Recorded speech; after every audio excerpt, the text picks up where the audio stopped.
अगले हेडिंग डाल दो रिएक्टर्स, रिएक्टर के भाग, हेडिंग डाल दो रिएक्टर के भाग, रिएक्टर के भाग।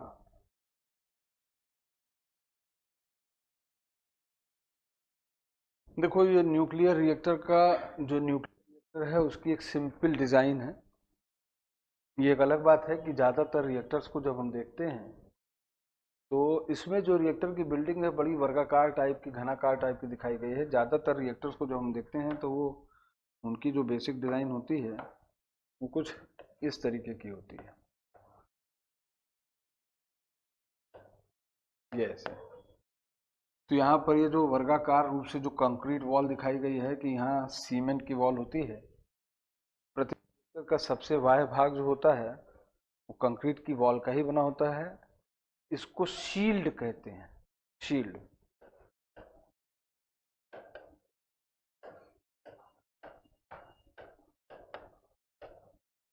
शील्ड या परिरक्षक कहते हैं। ये कंक्रीट की वॉल होती है, सीमेंट कंक्रीट की मोटी सी रचना होती है, 1.5 से 2 मीटर होती है। इसको इतना ज़्यादा शक्तिशाली क्यों बनाया जाता है? क्योंकि रिएक्टर जो है किसी इमरजेंसी सिचुएशन में अगर रिएक्टर ब्लास्ट कर जाए या रिएक्टर में दुर्घटना हो जाए, रिएक्टर फट जाए, तो रिएक्टर की ऊर्जा के कारण जो है ये वॉल आसानी से डैमेज ना होने पाए। हालांकि आज तक ऐसा कभी हुआ नहीं कि कोर वाला भाग अगर मेल्ट डाउन कर जाए तो रिएक्टर बचा रह जाए, ऐसा होता नहीं है, क्योंकि इतनी ज़्यादा शक्ति होती है कि अधिकांश रूप से रिएक्टर डैमेज हो जा सकते हैं। जैसे चेरनोबिल में जब रिएक्टर अंदर से फटा तो ऊपर वाली उसकी छत उड़ गई। इसी कारण पूर्वी यूरोप के अनेक भागों में रेडिएशन की सघन मात्रा जो है वायु के द्वारा पहुंच चुकी थी, फिर भी इसको शक्तिशाली बनाया जाता है दुर्घटना। अच्छा, ये रिएक्टर की बिल्डिंग है, ये जो काले रंग से यहाँ प्रदर्शित की गई है रिएक्टर की बिल्डिंग है। ये सीमेंट कंक्रीट की मोटी वॉल होती है और इस जो वॉल है इसको शील्ड या परिरक्षक कहा जाता है। इसके बीच में इस जगह पर रिएक्टर का कोर वाला भाग होता है, जिसमें वास्तव में नाभिकीय अभिक्रियाएं, परमाणु विखंडन अभिक्रियाएं संपन्न हो रही होती हैं। वो यहाँ बीचों बीच ये भाग होता है, ये कोर वाला वो भाग है। इस भाग को कैलेंड्रिया भी कहा जाता है। ये रिएक्टर वॉल्ट कहलाता है और जो रिएक्टर वॉल्ट है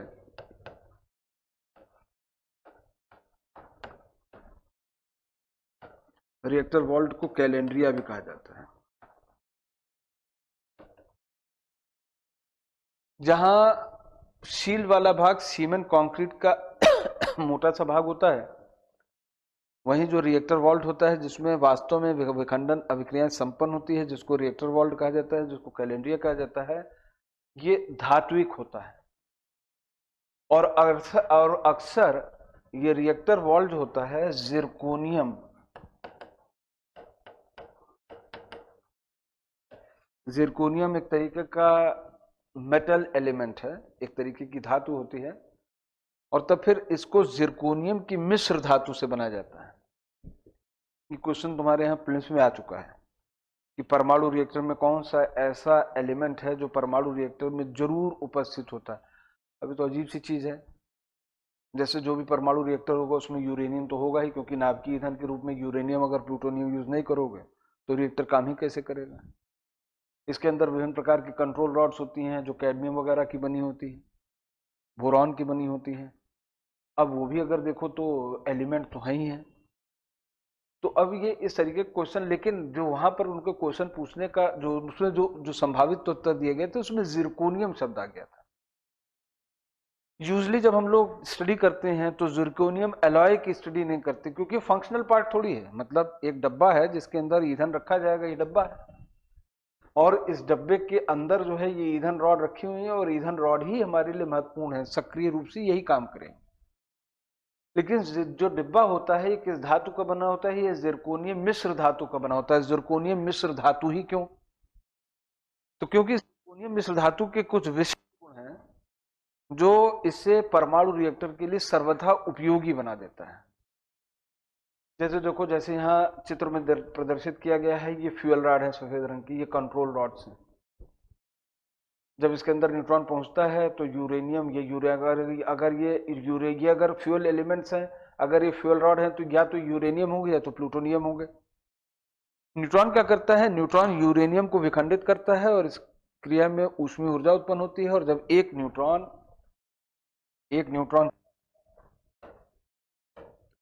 और उस एक न्यूट्रॉन ने यहां पर एक विखंडन कर दिया, परिणाम स्वरूप यहां से 3 न्यूट्रॉन निकले ये इस तरीके से, और इसने फिर से यहाँ विखंडन किया और इसमें से भी 3 इस तरीके से आगे निकल गए, ऐसे आगे निकल गए, और एक चेन रिएक्शन एस्टेब्लिश हो गया।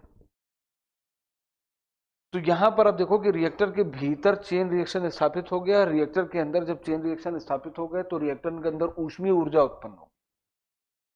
अगर ये ऊष्मीय ऊर्जा बाहर ना निकला तो एक फिजिक्स का सीधा सा नियम है कि अगर किसी पदार्थ को हम ऊष्मा देते चले जाते हैं तो उसका तापमान बढ़ता जाता है, फिजिक्स का नियम है। लोहे के तवे को उठा करके जलते हुए गैस चूल्हे पर रख दो, जितनी देर तक रखोगे देखो उतना ही गर्म होता चला, छोड़ चले आओ एकदम रेड हॉट हो जाएगा, लाल रंग का हो जाएगा। ऐसा क्यों हुआ? क्योंकि फिजिक्स का नियम कहता है। लेकिन किसी पदार्थ को कितनी ऊष्मा दे सकते हो, और सीमित मात्रा तो कोई चीज होती नहीं। जब हम किसी पदार्थ को ऊष्मीय ऊर्जा देते हैं तो उस ऊष्मीय ऊर्जा के कारण उसके ताप में वृद्धि होती चली जाती है। तापमान के बढ़ने पर कुछ भौतिक परिवर्तन होते हैं, जैसे कोई ठोस पदार्थ पिघल जाएगा तो उसका कोई एक गलनांक होगा, और अगर कोई द्रव पदार्थ है ऊष्मीय ऊर्जा देने पर वो अगर वो अपने क्वथनांक पर पहुंचा, बॉइलिंग पॉइंट पर पहुंचा, उबल करके भाप बदल जाएगा, गैस बदल जाएगा। तो फिजिक्स का नियम यह है कि अगर हम किसी पदार्थ को ऊष्मा देते हैं तो उसका तापमान बढ़ता जाता है, अगर वो ठोस पदार्थ है तो अपने गलनांक पहुंच जाएगा। अगर यहाँ चेन रिएक्शन को हमने कंट्रोल नहीं किया, यानी बहुत स्पीड से चेन रिएक्शन होता जा रहा है, तो बहुत तेजी से टेम्परेचर बढ़ता चला जाएगा। ऐसी स्थिति में जो कैलेंड्रिया है, ये जो बाहरी भाग है यहाँ पर प्रदर्शित किया गया है,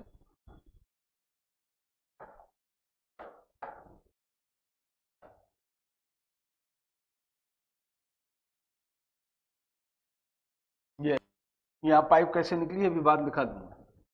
ये जो रेड कलर से ही ये कैलेंड्रिया वाला भाग है। जब यहाँ से उसमें ऊर्जा उत्पन्न होगी तो धीमे धीमे इसका तापमान बढ़ता जाएगा, और अगर इसको कंट्रोल न किया गया किसी तरीके से तो उस तापमान पर ये पिघल जाएगा। पिघलना नहीं चाहिए। तो चालाकी होती है, इसके अंदर 2 पाइप होती हैं। इधर से हम ठंडा पानी डालते हैं, ठंडा पानी इसकी गर्मी लेकर के उबल जाता है और गर्म पानी इधर से बाहर निकल जाता है। यहाँ से भाप भाप जो है इसको जो टरबाइन को चला देता है, टरबाइन को चलाने के बाद बिजली बन जाती है। इस क्रिया में भाप फिर ठंडी हो जाती है, पानी हो जाती है, फिर इसको अंदर भेज देते हैं। तो यही क्रम ऐसे ही चलता ही रहता है, ये क्रम इसी तरीके से चलता है। तो अंदर जब हम पानी जैसी चीजों को डालते हैं, लिक्विड्स को डालते हैं, तो ये हीट एक्सचेंजर रिएक्टर के अंदर की हीट को बाहर ले जाने का काम करते हैं। इस तरीके से हम अंदर के तापमान को कम करने का कार्य करते हैं। लेकिन ये तो कहा ही जा सकता है कि कभी कूलेंट साइकिल जैसे चेरनोबिल में जो दुर्घटना हुई थी, उसमें कूलेंट साइकिल रुक गया था और अंदर का तापमान इतना बढ़ गया कि रिएक्टर ब्लास्ट हो गया। फुकुशिमा जापान में भी कुछ ऐसे ही हुआ था, किसी विशिष्ट कारण से कूलेंट साइकिल ब्रेक हो गया था और रिएक्टर काम करना बंद कर दिया था। फुकुशिमा आगे बता दूंगा, चेरनोबिल आगे बता दूंगा तो और स्पष्ट हो जाएगा। लेकिन अगर ये कूलेंट साइकिल ब्रेक हो गया, अंदर पानी जाएगा ठंडा, गर्म होकर के उबल करके भाप के रूप में निकलेगा, फिर इधर ठंडा पानी जाएगा, अगर ये काम रुक गया तो अंदर रिएक्शन तो हो ही रहा है, चेन रिएक्शन, तापमान बढ़ता जाएगा। जिरकोनियम की जो मिश्र धातु से बना हुआ पात्र है पिघल करके फट जाएगा, नहीं होना चाहिए। तो जिरकोनियम मिश्र धातु की विशेषता नंबर 1 कि इसका गलनांक बहुत ऊंचा है, इसलिए जल्दी पिघलता नहीं। अच्छा, जब किसी चीज को गर्म करते हो तो उसके अणुओं की गतिज ऊर्जा बढ़ती है। अभी अगर इस बोतल को हम गर्म करना शुरू करें तो इसके अंदर का पानी की ऊष्मा बढ़ती चली जाएगी, धीमे धीमे धीमे पानी का दाब इतना होगा बोतल फट जाएगी। रिएक्टर के अंदर भी जो पानी है बहुत ऊंचे तापमान पर जब बॉयल होगा तो जैसे प्रेशर कुकर फट जाता है, ये फट सकता है। नहीं फटे तो ये बहुत ही दृढ़ पदार्थ होता है। इसका ये मतलब है कि इसका तापमान, इसका गलनांक भी ऊंचा है, और अपने जो है दृढ़ता के कारण, अपनी रिजिडिटी के कारण जो है ये ऊंचे दबाव को भी सह लेता है। ऐसा तो बहुत पदार्थ कर सकते हैं। लेकिन जिरकोनियम की एक तीसरी और बहुत महत्वपूर्ण विशेषता होती है। जैसे मान लो कि हम स्टील का बना दें, लोहे का बना दें, लेकिन पानी के संपर्क में आने पर लोहा तांबा जैसी चीज में जंग जैसी चीज लगती है, उनका क्षरण होता चला जाता है। जिरकोनियम से बनी हुई मिश्र धातु एक ऐसी मिश्र धातु होती है जो पानी के संपर्क में आने पर इसका इरोजन अथवा क्षरण नहीं होता। इसीलिए जिरकोनियम मिश्र धातु का प्रयोग करते हुए रिएक्टर के भीतर जो रिएक्टर वॉल्ट होता है, जो रिएक्टर की जो कैलेंड्रिया वाला, जो रिएक्टर का जो कैलेंड्रिया वाला भाग होता है, जो रिएक्टर का मुख्य भाग होता है, जो धात्विक भाग होता है, उसको जिरकोनियम मिश्र धातु से बनाने के पीछे 3-4 तथ्य बहुत महत्वपूर्ण है। जिरकोनियम का पानी से क्षरण नहीं होता, तो चाहे जितना पानी आया जाए, चाहे ऊंचे तापमान पर, जब ये इसमें जंग ही नहीं लगेगी, गलेगा नहीं, तो कमजोर नहीं होगा। कोई और धातु जो पानी से रिएक्ट कर जाएगी, उसका क्षरण शुरू हो जाएगा, अंदर ही अंदर गलती जाएगी, दीवारें कमजोर होती जाएंगी और किसी भी समय फट जाएंगी। तो जिरकोनियम का पानी के संपर्क में क्षरण नहीं होता, इसकी बहुत महत्वपूर्ण विशेषता है। इसी के साथ साथ इसका गलनांक भी बहुत ऊंचा है और बहुत ज्यादा दृढ़ है, ये बहुत ऊंचे दाब को भी सह सकता है। इसीलिए रिएक्टर का निर्माण करने के लिए अक्सर रिएक्टर के अंदर का जो वॉल्ट है, ये जो कैलेंड्रिया है, जो मुख्य पात्र है जिसके अंदर नाभिकीय ईंधन रखा जाता है, अक्सर उसको जिरकोनियम मिश्र धातु का बनाया जाता है।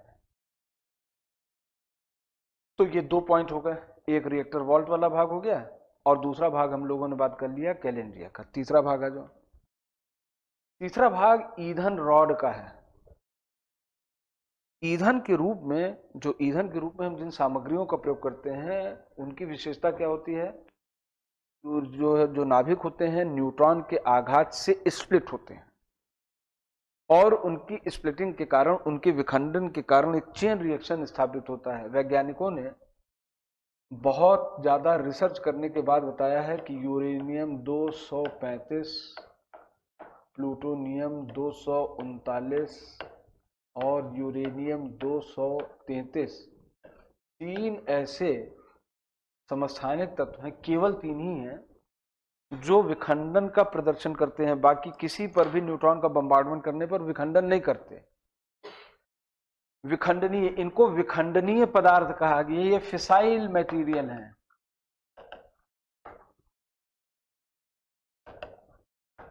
ये विखंडनीय पदार्थ है। दुनिया में केवल 3 ही विखंडनीय पदार्थ हैं, यानी केवल इन्हीं 3 पदार्थों का प्रयोग करते हुए या तो परमाणु रिएक्टर बना सकते हो, या केवल इन्हीं 3 विखंडनीय पदार्थों का प्रयोग करते हुए आप जो है परमाणु बम का निर्माण कर सकते हैं। चौथा कोई भी ऐसा तत्व नहीं है जिसका प्रयोग करते हुए जो है परमाणु बम जैसी कोई चीज का निर्माण किया जाए। यूरेनियम 214 सुना है तुम लोगों ने? है? कब?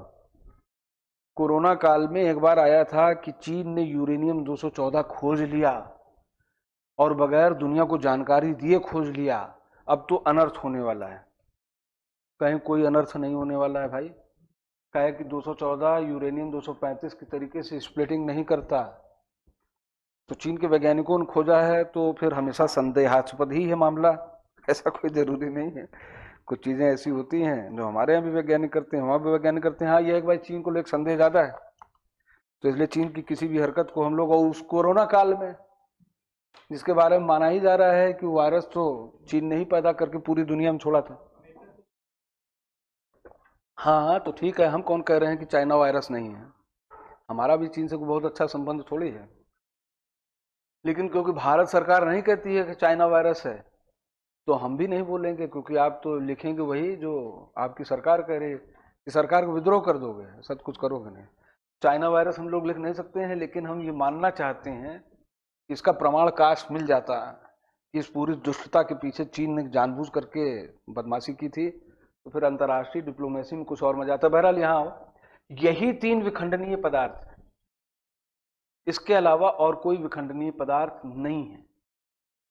लेकिन फिर इस विखंडनीय पदार्थ को एलेबरेट करने की जरूरत है, क्योंकि जब इस यूरेनियम 235 की बात करते हो तो प्राकृतिक यूरेनियम और कृत्रिम यूरेनियम और संवर्धित यूरेनियम जैसी शब्दावलियां आ जाती हैं। उस चीज को अलग से समझने की थोड़ी सी जरूरत है। तो इसके अंदर कूलेंट होता है, इसके अंदर मॉडरेटर होता है, इसके अंदर रिफ्लेक्टर होता है। अभी सेकेंड राउंड में उसके बारे में हम लोग बात करेंगे। इसके अंदर जो अन्य घटक हैं कि कूलेंट होता है, मॉडरेटर होता है, रिफ्लेक्टर होता है, इनकी क्या भूमिका होती है, अभी उसके बारे में बाद में बात करें। पहले 3 पॉइंट को हम लोग देख लें, क्योंकि 3 पॉइंट बहुत ही महत्वपूर्ण है। पहला पॉइंट कौन सा है? शील्ड या परिरक्षक। दूसरा भाग रिएक्टर वॉल्ट या कैलेंड्रिया।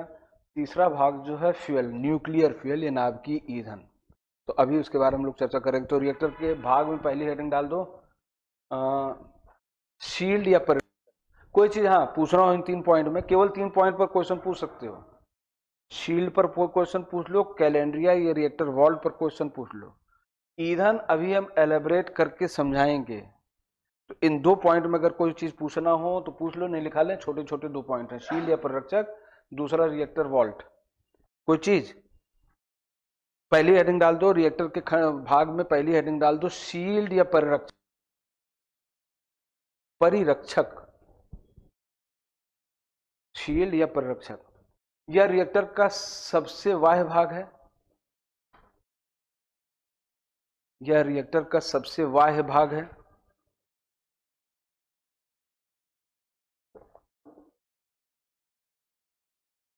यह एक प्रकार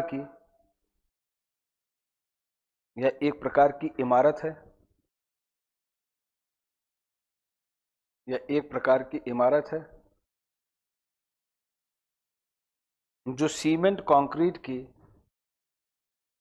जो सीमेंट कंक्रीट की मोटी दीवार से बनी होती है, जो सीमेंट कंक्रीट की मोटी दीवार से बनी होती है।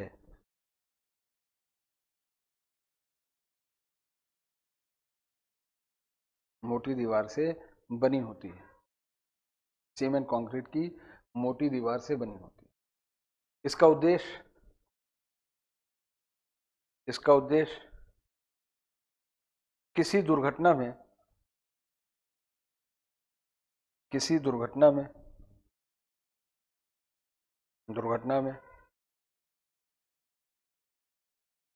रेडियोधर्मिता को, किसी दुर्घटना में रेडियोधर्मिता को बाहर निकलने न देना होता है।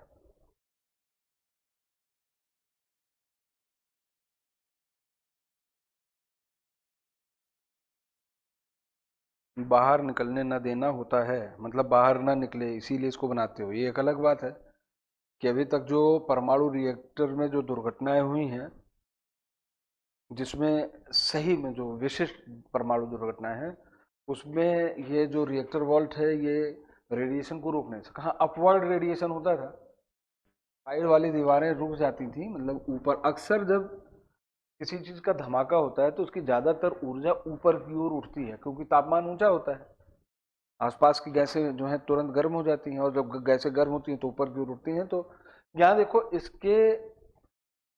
इसके गोलाकार होने का भी एक विशेष कारण है। देखो जरा, इस जगह से दूरी नापो, समान दूरी थोड़ी है, यहाँ दूरी कुछ और है, यहाँ दूरी कुछ और है। लेकिन अगर इस जगह से दूरी नापो तो, क्योंकि ये तो रेडियस है, ये एक तरीके का रेडियस हो जाएगा, तीनों कहीं एक विशेष बिंदु पर ही तीनों ऐसे मिल रहे हैं, तो इस तरीके से जो प्रेशर है वो समानुपातिक रूप से रिएक्टर के ऊपरी भाग पर वितरित होता है। डोम शेप होने का, गोलाकार गुंबद शेप होने का लाभ ये होता है कि किसी परमाणु दुर्घटना में जो डोम स्ट्रक्चर होता है वो उस धमाके को, उस शॉक को ज्यादा बेहतर ढंग से झेल सकता है, क्योंकि किसी अन्य प्रकार की जो ज्यामितीय रचना होगी उसमें रिएक्टर और बाहरी दीवारों के बीच की दूरी घटती बढ़ती रहेगी, जो किसी स्थिति में डैमेजिंग हो सकती है। और यहां पर ऐसा कुछ है नहीं। तो डोम शेप अक्सर होता, हमेशा नहीं होता है। भारत में बहुत सारे ऐसे रिएक्टर हैं जो डोम शेप नहीं है, लेकिन डोम शेप होने का एक फायदा तो है, जैसे अप्सरा है, साइरस है, अप्सरा नहीं, साइरस है, जर्लिना है, ये डोम शेप है। अप्सरा जो है फ्लैट रूफ है, उसकी छत ऐसे ही जैसे तुम्हारे बिल्डिंग की है, बल्कि ये तो तब भी सीधी, उसकी तो रूफ ऐसे है, एक यहां से दीवार है, एक दीवार यहां से है, ऊपर वाली छत ऐसे तिरछे है। लेकिन तब फिर अप्सरा में कभी इस तरीके की कोई दुर्घटना नहीं हो सकती। क्यों? अभी जब अप्सरा की डिजाइन पढ़ोगे तो आप जान जाओगे कुछ ऐसे रिएक्टर हैं जिसमें परमाणु विस्फोट जैसी कोई चीज संभव नहीं होती है, क्योंकि ओपन रिएक्टर होते हैं। अभी उसके बारे में लोग चर्चा आगे कर लेंगे, अभी उसकी जरूरत नहीं है। तो पहला भाग कंक्रीट की वॉल है जिसे शील्ड या परिरक्षक कहते हो। दूसरी हेडिंग डाल दो, रिएक्टर वॉल्ट या कैलेंड्रिया।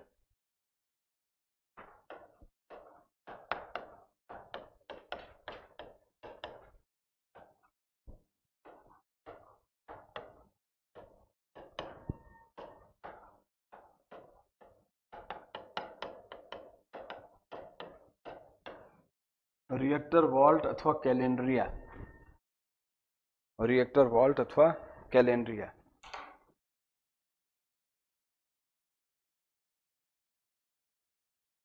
यह जिरकोनियम मिश्र धातु, यह सामान्यतः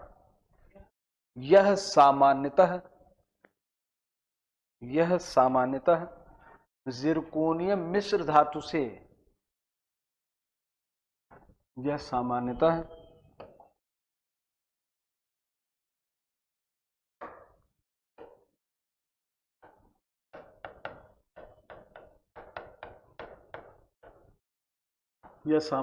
जिरकोनियम मिश्र धातु से बना हुआ, यह सामान्यतः जिरकोनियम मिश्र धातु से बना हुआ एक धातु पात्र होता है।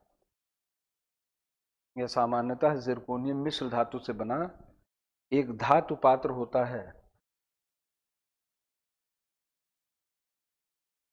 जिरकोनियम मिश्र धातु से बना एक धातु पात्र होता है, धातु पात्र होता है। जिरकोनियम मिश्र धातु, जिरकोनियम मिश्र धातु, जिरकोनियम मिश्र धातु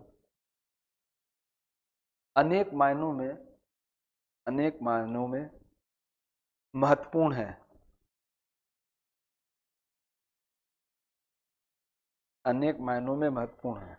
नंबर 1, पहला, यह पानी के संपर्क में आने पर, यह पानी के संपर्क में आने पर क्षरित नहीं होता। यह पानी के संपर्क में आने पर क्षरित नहीं होता, इरोड नहीं करता, इरोजन नहीं होता। यह पानी के संपर्क में आने पर क्षरित नहीं होता, इरोजन नहीं होता, क्षरित नहीं होता। नंबर 2, इसका गलनांक ऊंचा होता है, इसका गलनांक ऊंचा होता है। नंबर 3, यह ऊंचे दाब को सह सकता है, यह ऊंचे दाब को सह सकता है।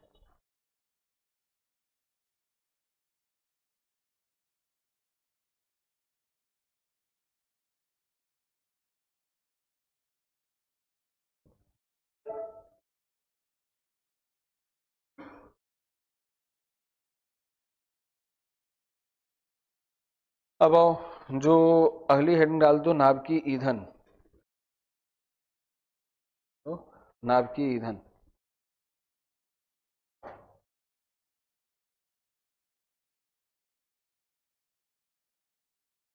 नाभिकीय ईंधन, न्यूक्लियर फ्यूल।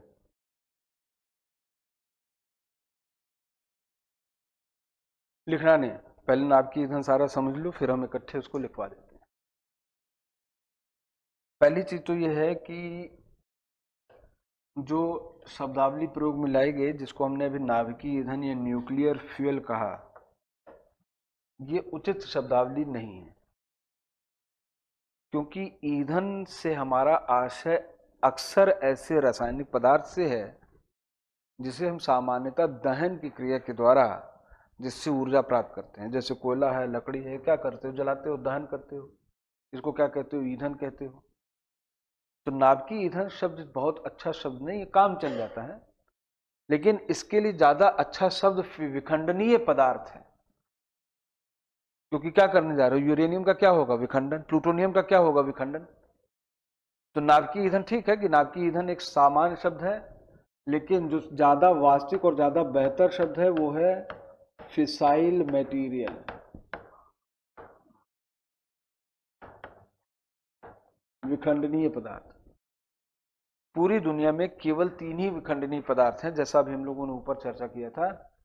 इसमें से एक है यूरेनियम 235, दूसरा है प्लूटोनियम 239, तीसरा है यूरेनियम 233। लिखना नहीं, अभी हम समझ लो, हम सारी चीज लिखा देंगे, एक लाइन नहीं लिखना क्योंकि हम सारी चीज लिखवाने वाले। तो विखंडनीय पदार्थ कुल 3 है। यूरेनियम 235 है, प्लूटोनियम 239, यूरेनियम 233। यही 3 ऐसे पदार्थ हैं जिनको हम विखंडनीय पदार्थ का नाम देते हैं, केवल और केवल यही विखंडित होते हैं और इस क्रिया में द्रव्यमान क्षति होती है, उसमें ऊर्जा निकलती है, जिसका प्रयोग आप अनेक तरीके से कर सकते हैं। लेकिन ये मिलते कहाँ से हैं? यूरेनियम 235 है, प्लूटोनियम 239 है, यूरेनियम 233 विखंडित तब होंगे जब तुम्हारे पास होंगे। तो हमारे और आपके पास ये इस तरीके के विखंडनीय पदार्थ आए कहां से? तो इसके कुछ सोर्स मटेरियल होते हैं, जैसे एक सोर्स है जिसको हम कहते हैं नेचुरल यूरेनियम।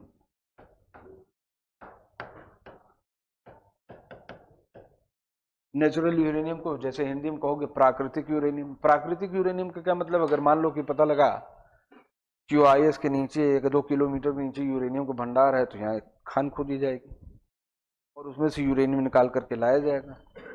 तो प्राकृतिक रूप से किसी खदान से जो यूरेनियम निकालते हैं वही प्राकृतिक यूरेनियम। और पूरी दुनिया में प्राकृतिक यूरेनियम चाहे जहां से निकाल लो, ये इंडिया से निकलेगा कि ऑस्ट्रेलिया से निकलेगा कि अमेरिका से निकलेगा या दुनिया में कहीं से निकले, प्राकृतिक यूरेनियम में यूरेनियम के 3 समस्थानिक होते हैं।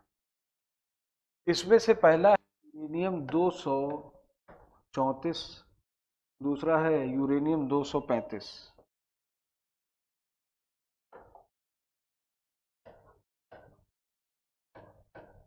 और तीसरा है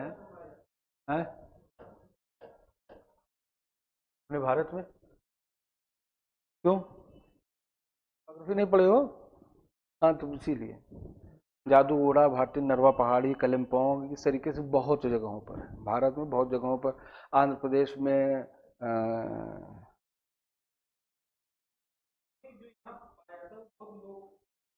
क्वालिटी। हाँ, सही सुने हो, ये चीज़ सही सुने हो।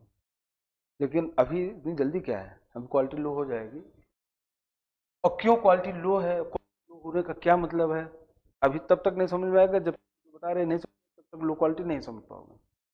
पूरी दुनिया में जब भी कहीं यूरेनियम की खदान होगी तो उसमें यूरेनियम के 3 ही आइसोटोप्स निकलेंगे, यूरेनियम 234, 235, 238।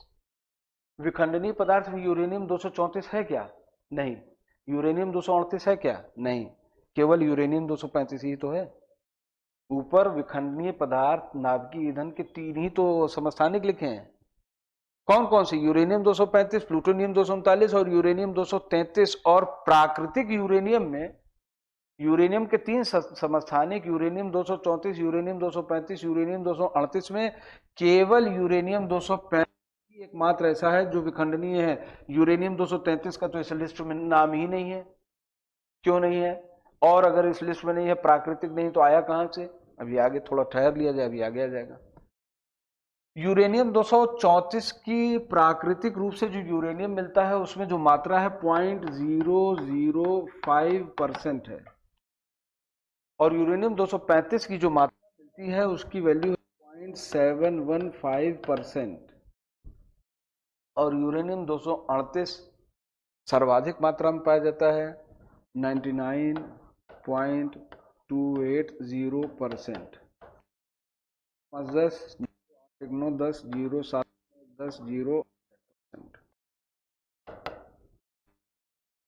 देखो कितना स्कार्स है।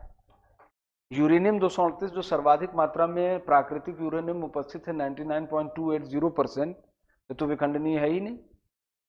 और यूरेनियम 234 जो बहुत ही लीस्ट मात्रा में है, इनसिग्निफिकेंट है, लेकिन है तो है ही 0.005%। और जो विखंडनीय है यूरेनियम 235 वो 1% भी नहीं, 0.715%। तो पूरी दुनिया में यूरेनियम देखो चाहे जहां से लाओगे, परसेंटाइल नहीं बदलेगा। तब ऐसा क्यों कहा जाता है, जैसा इन्होंने कहा कि भारत का यूरेनियम मिलता है बड़ा लो ग्रेड में, तो जब खदान खोद के नीचे जाओगे तो वहाँ यूरेनियम के इनगॉट्स होंगे, मतलब पूरा यूरेनियम का एक जगह होगा, उठा के ले चले आओगे, या जब उसके साथ निकालोगे तो कुछ डेब्रिस भी निकलेगी, कुछ मिट्टी भी निकलेगी, और उसको संसाधित करोगे।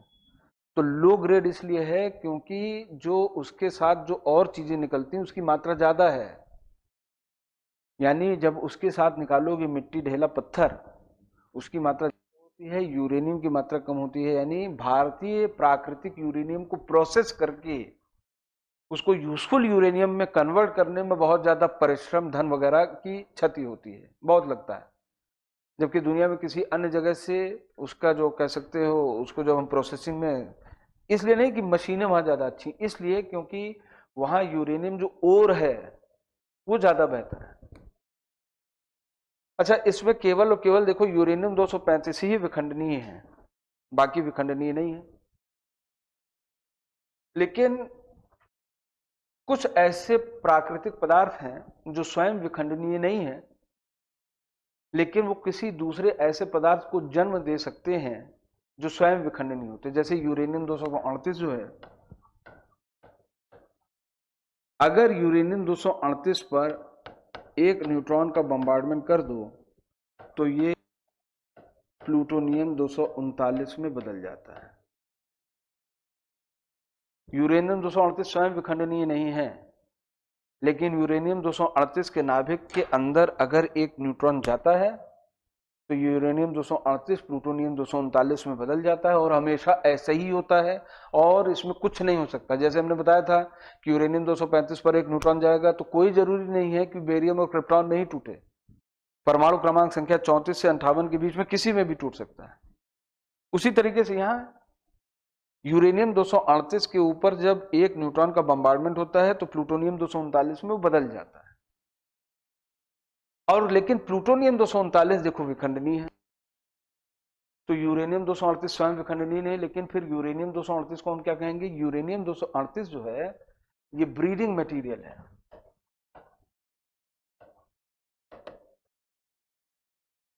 ब्रीड करना का मतलब होता है पैदा करना, ब्रीडिंग मटेरियल मतलब ऐसा पदार्थ जो स्वयं विखंडनीय ना हो लेकिन प्रजनक हो, और ये प्रजनक होने के कारण किसी दूसरे तरीके के ईंधन को जन्म दे सके। तो यूरेनियम 238 एक प्रजनक सामग्री है, एक ब्रीडिंग मटेरियल है।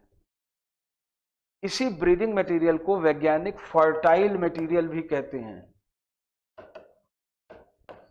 फर्टाइल, फर्टाइल ऐसे व्यक्ति जो प्रजनन के द्वारा संतान उत्पन्न कर सके उनको हम फर्टाइल बोलते हैं। ऐसे नाभिकीय पदार्थ जो किसी दूसरे विखंडनीय पदार्थ को पैदा कर सकें उन्हें या तो फर्टाइल मटेरियल बोलते हैं या तो उनको ब्रीडिंग मटेरियल बोलते हैं। यूरेनियम 238 प्लूटोनियम 239 में बदल जाता है। यूरेनियम 238 स्वयं विखंडनीय पदार्थ नहीं है, लेकिन क्योंकि एक विखंडनीय पदार्थ प्लूटोनियम 239 को पैदा करता है इसलिए इसको फर्टाइल या ब्रीडिंग मटेरियल कहते हैं। अच्छा, अब क्योंकि यूरेनियम 238 पूरी प्राकृतिक रूप से देखो तो बहुत ज्यादा है, 99.280%। तो देखो पूरी दुनिया में प्लूटोनियम, यूरेनियम हमने पहले कभी कहा था कि प्राकृतिक रूप से यूरेनियम जो है ऐसा एक तत्व है जो प्राकृतिक रूप से उपलब्ध है। इसके बाद के जो तत्व हैं जिनको परा यूरेनियम तत्व कहते हैं, जैसे यूरेनियम के बाद अगला है नेपच्यूनियम 93 नंबर, 94 नंबर है प्लूटोनियम। ये 92 से लेकर के 92 के आगे 93, 94, 95, 96, 97, 99, 98 और ऐसा चलते चले जाओ तो आगे तक जितने हैं ये सब परा यूरेनियम तत्व हैं। इनके बारे में एक सामान्य जानकारी ये है कि ये प्राकृतिक रूप से उपलब्ध नहीं है, यानी इन सबको कृत्रिम रूप से बनाया जाता है। लेकिन प्लूटोनियम के साथ ऐसा नहीं है। प्लूटोनियम की कुछ मात्रा प्राकृतिक रूप से उपलब्ध है, लेकिन ये मात्रा इतनी कम है, इतनी कम है आप इसको वाणिज्यिक रूप से खदान से प्राप्त नहीं कर सकते। जैसे पूरे ब्रह्मांड में सर्वाधिक मात्रा में पाया जाने वाला तत्व हाइड्रोजन, पृथ्वी पर हाइड्रोजन संयुक्त रूप से पानी में बहुत बड़ी मात्रा में पाया जाता है, लेकिन क्या वायुमंडल में हाइड्रोजन की इतनी मात्रा है कि वायुमंडल से हाइड्रोजन प्राप्त करने के लिए किसी संयंत्र की स्थापना करोगे? नहीं करोगे। है हाइड्रोजन वायुमंडल में। पूरी दुनिया में हाइड्रोजन प्राप्त करने की जो सबसे सर्वमान्य विधि है पानी की हाइड्रोलिसिस है, पानी को तोड़ देते हैं हाइड्रोजन और ऑक्सीजन में, और कुछ रासायनिक विधियां हैं, लेकिन हाइड्रोजन को हम वायुमंडल से प्राप्त नहीं कर सकते। उसी तरीके से प्लूटोनियम है, मिट्टी में है तो, लेकिन इतना कम है कि उसको मिट्टी से निकाल नहीं सकते। उससे बहुत सस्ता पड़ता है कि यूरेनियम 238 को न्यूक्लियर रिएक्टर के अंदर रखें और उसके ऊपर न्यूट्रॉन डाल उसको प्लूटोनियम में कन्वर्ट कर दें। ये हमारे लिए सबसे सहज विधि है। तो देखो प्लूटोनियम 238 स्वयं विखंडनीय नहीं है, लेकिन क्योंकि ये ब्रीडिंग या फर्टाइल मटेरियल है इसलिए ये जो है यूरेनियम 238 हमारे लिए उपयोगी है।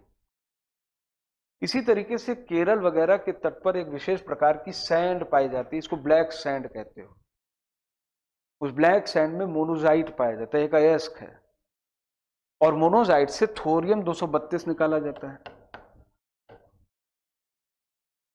थोरियम 232 भी देखो विखंडनीय पदार्थ की लिस्ट में नहीं है, लेकिन जैसे यूरेनियम 238 एक न्यूट्रॉन का अवशोषण करके प्लूटोनियम बदलता है, उसी तरीके से थोरियम 232 एक न्यूट्रॉन का अवशोषण करके यूरेनियम 233 में बदल जाता है। और पूरी दुनिया में थोरियम का सबसे बड़ा भंडार भारत के पास है, सबसे बड़ा। हमारे पास यूरेनियम का भंडार बहुत सीमित है, 1% से भी कम है हमारे पास, 0.8%। पूरी दुनिया में मान लो कि 1 किलो यूरेनियम है, तो हमारे पास उसका 0.8%, यानी कह सकते हो कुछ ग्राम होगा। लेकिन पूरी दुनिया का जो थोरियम रिजर्व है उसका 1/3 भारत के पास है। तो थोरियम स्वयं विखंडनीय नहीं है, लेकिन न्यूट्रॉन का अवशोषण करके थोरियम होता है यूरेनियम 233 में बदल गया। अच्छा, क्या यूरेनियम 233 प्राकृतिक है? नहीं, लेकिन हमने इसको कृत्रिम विधि से बनाया है, इसलिए इसी यूरेनियम 233 को आप कहते हैं आर्टिफिशियल यूरेनियम। ऐसा यूरेनियम जिसे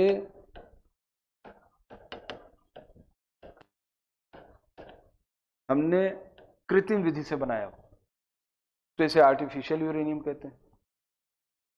अच्छा, प्राकृतिक यूरेनियम से जो यूरेनियम मिलता है उसकी तो मात्रा बहुत कम है, 0.715% है। लेकिन जब हम भौतिक रासायनिक विधि का प्रयोग करते हुए प्राकृतिक यूरेनियम में यूरेनियम 235 की प्रतिशत मात्रा में थोड़ी सी भी वृद्धि कर दें, जैसे हम रासायनिक विधि या भौतिक विधि का प्रयोग करते हुए यूरेनियम 235 की मात्रा 0.715% से बढ़ा के 0.716% भी कर दें, तो हम कहते हैं हमने यूरेनियम का संवर्धन कर दिया। यही एनरिच्ड यूरेनियम है। यूरेनियम का एनरिचमेंट कितना परसेंट होगा, ये इस बात पर डिपेंड करेगा कि इस एनरिच्ड यूरेनियम का क्या करने वाले हो। अगर एनरिच्ड यूरेनियम 235 से परमाणु बम बनाना है तो 0.715% से इसको बढ़ा करके 90 से 95% के बीच, इससे भी ज्यादा करना ही करना होगा। उसी को वेपन्स ग्रेड यूरेनियम बोलते हो। अगर यूरेनियम 235 का प्रयोग करते हुए परमाणु बम बनाना है तो यूरेनियम का संवर्धन तब तक करते रहोगे जब तक यूरेनियम 235 की मात्रा 95% प्लस पर ना पहुंच जाए, तभी परमाणु बम बना सकते हो, नहीं तो नहीं बना सकते हो। लेकिन परमाणु बिजली बनानी हो तो 20% तक का ही संवर्धन बहुत हो जाता है। भारत अमेरिका परमाणु समझौते के बाद भारत को ये अधिकार मिल गया है कि हम पूरी दुनिया से चाहे जहां से अपने परमाणु रिएक्टर के लिए यूरेनियम खरीद लें, लेकिन एक सीलिंग है। भारत 20% से ज्यादा एनरिच्ड यूरेनियम नहीं खरीद सकता, क्योंकि परमाणु बिजली घर में 20% तक का यूरेनियम एनरिचमेंट बहुत होता है। और क्योंकि आप प्राकृतिक जो आप यूरेनियम बाहर से खरीद रहे हो उससे केवल बिजली बनाओगे, तो कोई भी देश आपको 95% प्योरिटी वाला यूरेनियम देगा ही नहीं, क्योंकि वेपन्स ग्रेड यूरेनियम की खरीद फरोख्त पूरे अंतर्राष्ट्रीय बाजार में बंद है। आपको चुपके से दे दे, को चुपके से स्मगलिंग करना एक अलग बात है, अदरवाइज अंतर्राष्ट्रीय बाजार में ये संभव नहीं है। तो देखो, थोरियम जो है यूरेनियम 233 में कन्वर्ट हुआ, इसको आर्टिफिशियल यूरेनियम कहते हैं। प्राकृतिक यूरेनियम यूरेनियम 234, 35 और 38 है। प्राकृतिक यूरेनियम में यूरेनियम 235 की प्रतिशत मात्रा का बढ़ाया जाना यूरेनियम का संवर्धन कहलाता है। संवर्धित यूरेनियम को किस प्रतिशत तक संवर्धित किया जाएगा डिपेंड करता है फ्यूचर यूज ऑफ यूरेनियम। अगर यूरेनियम का प्रयोग करते हुए परमाणु बम बनाना है तो ऐसी स्थिति में यूरेनियम 235 की सांद्रता 95% तक लानी होगी, और अगर आप उससे परमाणु बिजली बनाना चाहते हो तो उसकी सांद्रता 20% ही काफी हो जाएगी। तो विखंडनीय पदार्थ प्राकृतिक यूरेनियम, संवर्धित यूरेनियम, इसके बाद फर्टाइल या ब्रीडिंग मटेरियल और आर्टिफिशियल यूरेनियम। हम लोगों को इन्हीं टॉपिक्स को लिखना है। कोई चीज अब इसमें ना समझ में आई हो तो बताओ, जितना अभी तक बताया।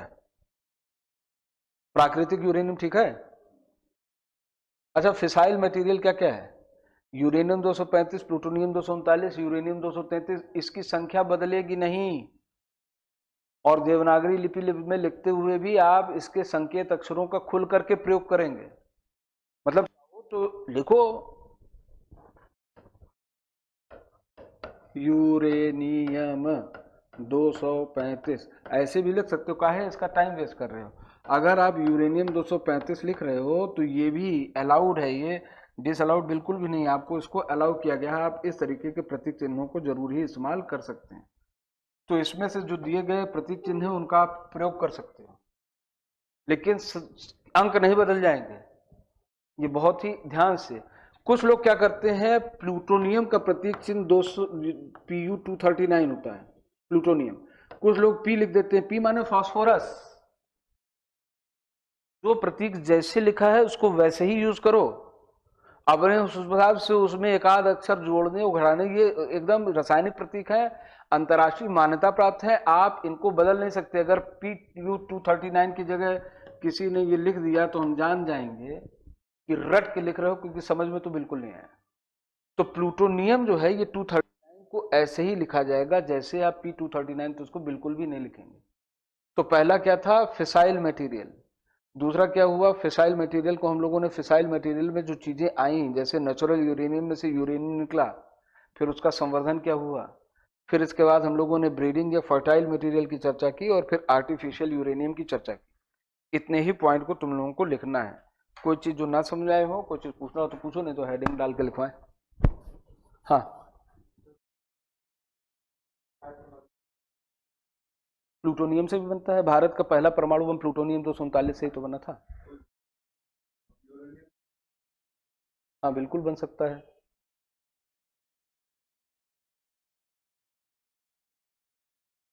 हाँ ये भी सही है, लेकिन पहली क्लास में नहीं रहे होगे। हमने साइंस पढ़ाते समय कहा था कि हमको और तुमको बेटा साइंटिस्ट को नहीं बनाना है कि क्या कर लो, भारत सरकार को नहीं समझाना है कि रह जाओ आप हम ही हैं विद्वान।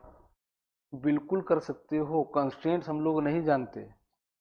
और अभी थोड़ा आगे बढ़ने दो, तुम ही बताओगे कि इतना सब जानकारी होने के बाद और हमारे जैसे आदमी पास जानकारी होने के बाद हमको तो कुछ करना ही नहीं है।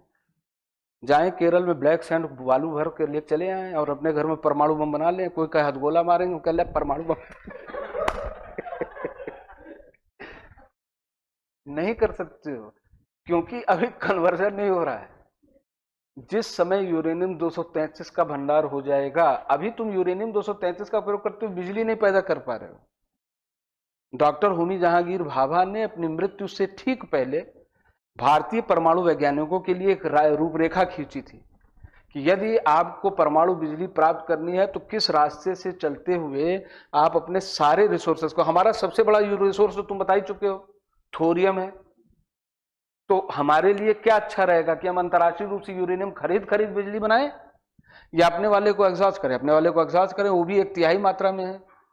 तो डॉक्टर होमी जहांगीर भाभा ने 3 चरण के परमाणु ऊर्जा कार्यक्रम की संकल्पना दी। उन्होंने बताया कि पहले चरण में ये करना है, दूसरे में ये, तीसरे में उन्होंने बताया किस तरीके से तीसरे में थोरियम से यूरेनियम बना करके बिजली पैदा कर लोगे। लेकिन अभी हम कॉमर्स वेंचर पर वहां तक पहुंचे ही नहीं है, तो नहीं, अभी अभी संभव नहीं है।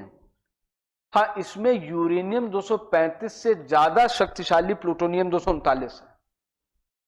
यानी एक ही मात्रा के यूरेनियम 235 और एक ही मात्रा का प्लूटोनियम 239 से बना हुआ परमाणु बम में ज्यादा शक्तिशाली कौन होगा, प्लूटोनियम 239। और प्लूटोनियम प्राकृतिक रूप से उपलब्ध नहीं है, लेकिन वैज्ञानिक रूप से इसका निर्माण यूरेनियम 235 के संवर्धन से भी आसान है। इसलिए अमेरिका का पहला परमाणु बम किसके ऊपर निर्भर था, यूरेनियम 235 की प्लूटोनियम। भारत वाला प्लूटोनियम। रूस ने तो पूरी फाइल ही चुराई थी, तो उसका पहला परमाणु बम किस धातु पर निर्भर किया होगा, प्लूटोनियम, जिसकी एक भी खदान दुनिया में नहीं है। ज्यादातर परमाणु विस्फोट जो देखते हो प्लूटोनियम आधारित होती है, जिसकी एक भी खदान नहीं है। कहीं उसकी एक आध दो खदान भी होती है तब तो तबाही आ गई होती। नेपाल भूटान जैसे भी बना बना के धरे होते कि रह जाओ, अब हमारे पास भी आ गया। तो है नहीं प्राकृतिक रूप से जटिल, नहीं बिल्कुल सजेस्ट। अच्छा, कभी भी यू डोंट सजेस्ट, कभी भी मेंस में कॉपी में लिखते समय जब तक अदरवाइज आपसे न पूछा जाए इस संबंध में आपके क्या विचार हैं, कुछ आप भी अपनी राय देना चाहते हैं, तब तक तो राय साइंस में नहीं देनी है। क्योंकि हमारे और तुम्हारे यहाँ साइंस टेक्नोलॉजी में केवल उतना ही जानना है, जितना जैसा है उसको वैसे ही जान करके रिप्रोड्यूस कर देना है। क्योंकि हम लोग साइंस का पेपर थोड़ी दे रहे हैं। मतलब अगर तुम्हारा ऑप्शनल न्यूक्लियर फिजिक्स होता तो एक क्वेश्चन पूछ सकता था कि इसके अतिरिक्त अगर और कोई सुझाव हो तो बताओ, तो वहां हम लोग कर देते, लेकिन क्योंकि हम लोग सामान्य अध्ययन में, तो हम लोगों का स्कोप बड़ा लिमिट है। आप केवल और केवल उतना ही पढ़ेंगे जितना आपके सरकार रूप से किया जा रहा है, केवल उतना ही लिखेंगे, और अदरवाइज कोई चीज उसमें सजेस्ट करने की बिल्कुल नहीं बनती है। अच्छा, तो हेडिंग हेडिंग क्या डलवाए थे? नाभिकीय ईंधन ना, तो नाभिकीय ईंधन में ही जरा लिखो। नाभिकीय ईंधन, नाभिकीय ईंधन को ही विखंडनीय ईंधन, फिसाइल मटेरियल कहा जाता है। नाभिकीय ईंधन को ही विखंडनीय पदार्थ कहा जाता है, विखंडनीय पदार्थ कहा जाता है।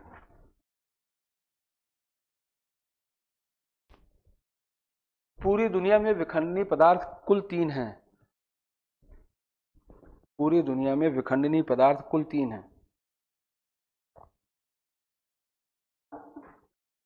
यूरेनियम 235, प्लूटोनियम 239, यूरेनियम 235, प्लूटोनियम 239 और यूरेनियम 233। Uranium 235, plutonium 239, uranium 233।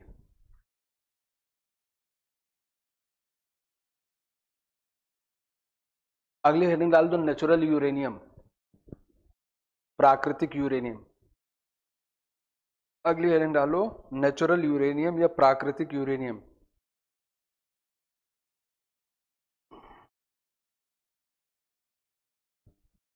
प्राकृतिक रूप से पाए जाने वाले यूरेनियम को, प्राकृतिक रूप से पाए जाने वाले यूरेनियम को, प्राकृतिक रूप से पाए जाने वाले यूरेनियम को प्राकृतिक यूरेनियम कहते हैं। प्राकृतिक रूप से पाए जाने वाले यूरेनियम को प्राकृतिक यूरेनियम कहते हैं।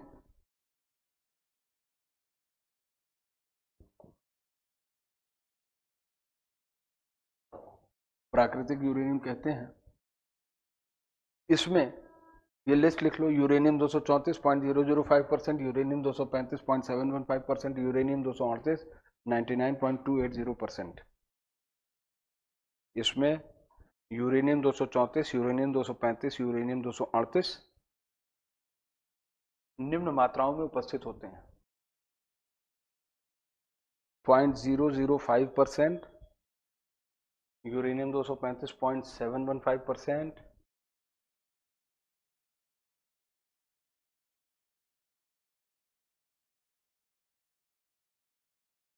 (234.005%), यूरेनियम 235 0.715%, यूरेनियम 238 99.280%। टोटल कितना हो गया? 100%। यही प्राकृतिक यूरेनियम है।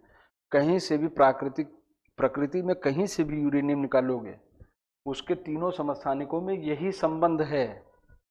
बदलेगा नहीं कि अमेरिका वाला ज्यादा अच्छा है तो 0.715% बढ़ करके 1% हो जाए, संभव ही नहीं है। नहीं तो फिर संवर्धित यूरेनियम की व्याख्या ही नहीं होगी। तो हम कहेंगे भारत के लिए संवर्धित यूरेनियम का आशय यह है और अमेरिका के लिए यह है और ऑस्ट्रेलिया के लिए ऐसा है। तो ये percentile is not going to change world over. ये पूरी दुनिया में सभी यूरेनियम संसाधनों में, चाहे जिस भी खदान से, ये प्रतिशत नहीं बदलेगा। बस क्या है कि इस कमरे भर के बराबर की मिट्टी और खदान से निकले पदार्थ को प्रोसेस करके अमेरिका में अगर इतना यूरेनियम मिल रहा है तो तुम्हारे यहाँ इतना मिल रहा है। बस इसीलिए भारतीय यूरेनियम जो है अंतर्राष्ट्रीय यूरेनियम की तुलना में जो है महंगा है, और 4 से 10 गुना महंगा है।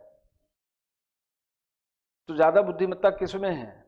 अंतर्राष्ट्रीय यूरेनियम खरीद लो भाई, अपना वाला क्यों यूज करोगे? महंगा है। अगर महंगा है तो एंड प्रोडक्ट बिजली भी क्या होगी? महंगी ही होगी। और दूसरी चीज है, जब अंतर्राष्ट्रीय यूरेनियम हमारे लिए से उपलब्ध है तो उससे बिजली बनाओ, और अपने वाले से इतना तो तुम लोग जान ही रहे हो, कुछ कहना थोड़ी। आयातित यूरेनियम से तो बनेगा नहीं, तो अपने वाला। अच्छा, परमाणु बम की कीमत थोड़ी कम ज्यादा हो जाए, कौन फर्क पड़ता है? मतलब अंत में जब दो ही देशों के ऊपर प्रयोग ही करना है, ऐसा निश्चित है। कोई तीसरा भी है तुम लोग निगाह में? लाओ लगे हाथ, इसको भी निपटा ही दिया जाए, कोई हो तो। कौन बोला? इतना अच्छा मित्र देश है नेपाल, जहां जाने के लिए विदेश यात्रा करो, कहो विदेश यात्रा कर रहे हैं, ये मत बताओ कि नेपाल का है। वीजा पासपोर्ट को जरूरत थोड़ी है नेपाल जाने की, है कोई जरूरत नहीं, पासपोर्ट वीजा की जरूरत नहीं है।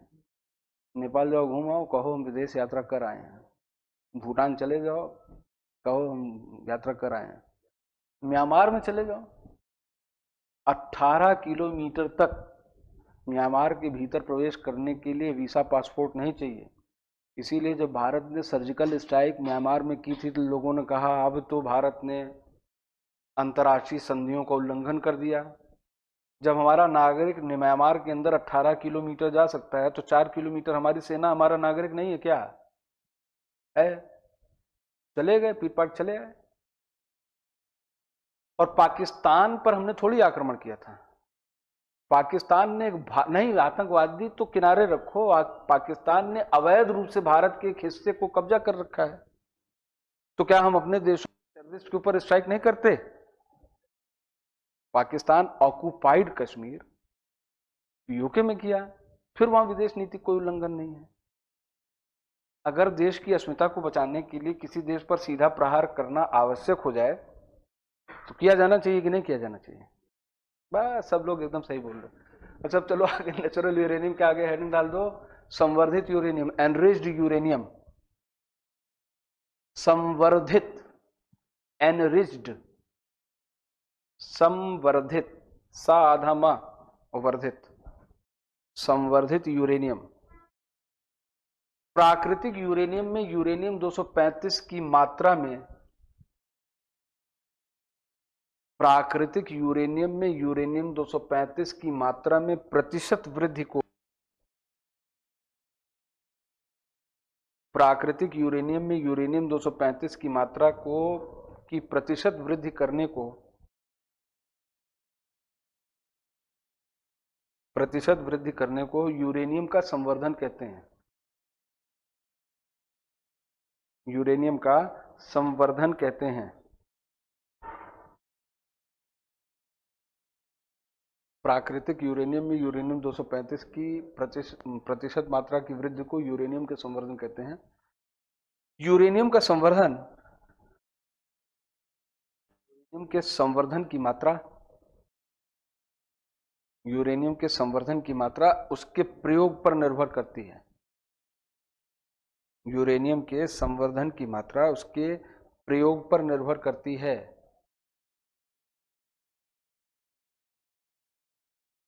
यूरेनियम के संवर्धन की मात्रा उसके प्रयोग पर निर्भर करती है। परमाणु हथियार बनाने के लिए यह संवर्धन 95% तक, परमाणु हथियार बनाने के लिए यह संवर्धन 95% तक, 95% तक किया जाना चाहिए।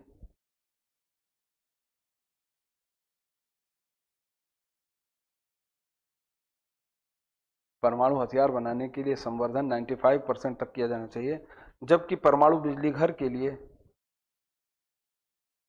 जबकि परमाणु बिजली घर के लिए 20% तक का ही संवर्धन पर्याप्त होता है। 20% तक का ही पर्याप्त होता है।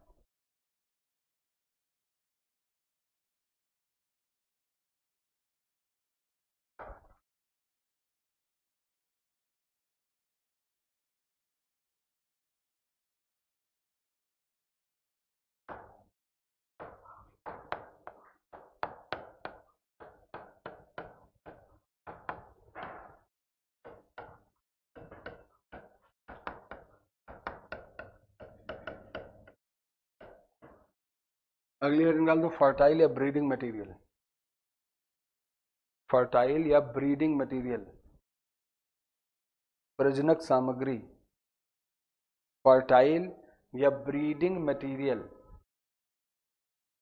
फर्टाइल या ब्रीडिंग मटेरियल।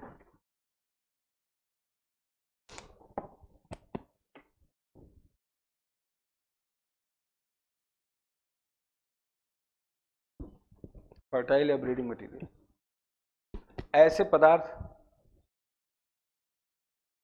ऐसे पदार्थ जो स्वयं विखंडनीय ना हो,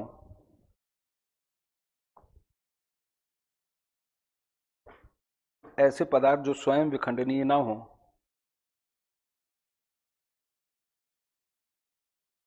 जो स्वयं विखंडनीय ना हो परंतु विखंडनीय पदार्थों को उत्पन्न कर सकें, विखंडनीय पदार्थों को उत्पन्न कर सकें, विखंडनीय पदार्थों को उत्पन्न कर सकें,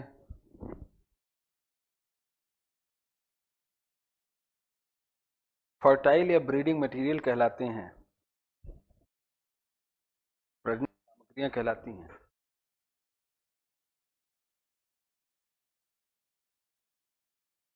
जैसे यूरेनियम 238, जैसे यूरेनियम 238 और थोरियम 232, जैसे यूरेनियम 238 और थोरियम 232